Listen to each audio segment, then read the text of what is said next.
কবে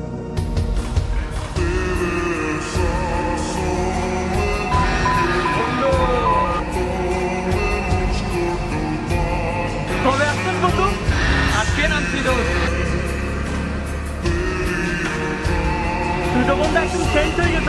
দামি মোবাইল, দামি চশমা, দামি পোশাক কথা, তুই তো একদম বড় লোক হয়ে গেছ। আরে আমার কথা বাদ দে, তুই তো গ্যারেজের মালিক হয়ে গেছ। আরে আমি তো এখানে কাজ করি, গ্যারেজের মালিক তুমি। আয় না তো, একটু চা দিয়ে যান। আমি আবার আসবো থাকিস।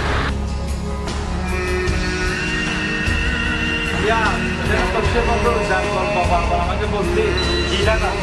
ও তোর তো 2 বছর পাম্পাও দিল না বড় লোকেরা। আরে না ভাই, ও মনে হয় ব্যস্ত ছিল, তাই আর কি।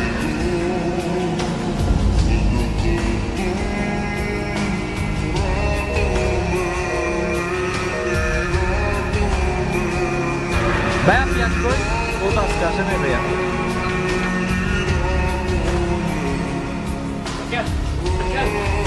পিয়াজ কই? পিয়াস তো গ্যারেজে থাকার কথা বাবা। গ্যারেজে খুঁজছি আঙ্কেল, অত ওখানে নাই। এই সময় তো গ্যারেজেই থাকার কথা। তাহলে ও কোথায়? বুঝতে পারছি।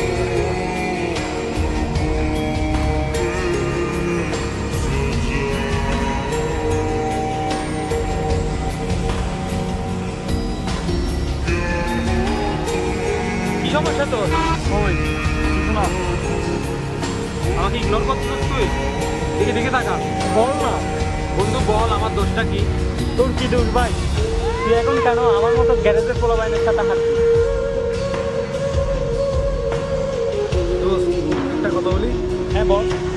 তুই গ্যারেজের 3rd ক্লাস পোলাপানদের সাথে কেন কথা বলস? মানে বুঝলাম না, 3rd ক্লাস বলতে? ওরা বন্ধু পয়সা দেখে দেখে বন্ধুত্ব করে, কোনদিন তোকে মেরে দেবে তুই বুঝতে পারবি না। এইসব ফালতু পোলাপানের সাথে মিশিস না বন্ধু, বুঝছো? ওরা আসলে নেশা করে, বেটা চিন্তাকারী করে, চুরি করে, বকাটা ছেলে পোলাপানদের সাথে হাঁটে।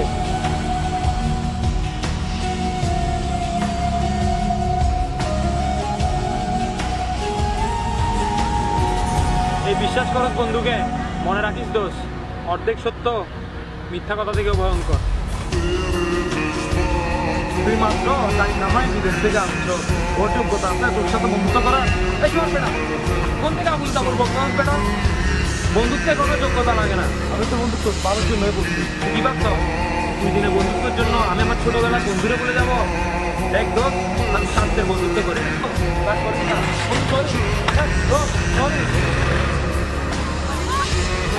আমি তোকে ভুল বুঝলাম।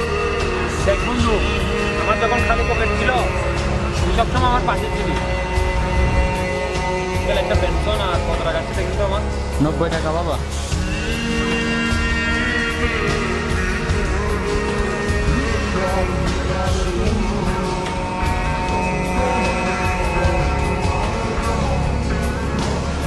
আর খালি পকেটে যাদের সাথে মন খুলে চলা যায় তারাই তো বন্ধুত্ব হওয়ার যোগ্যতা রাখে।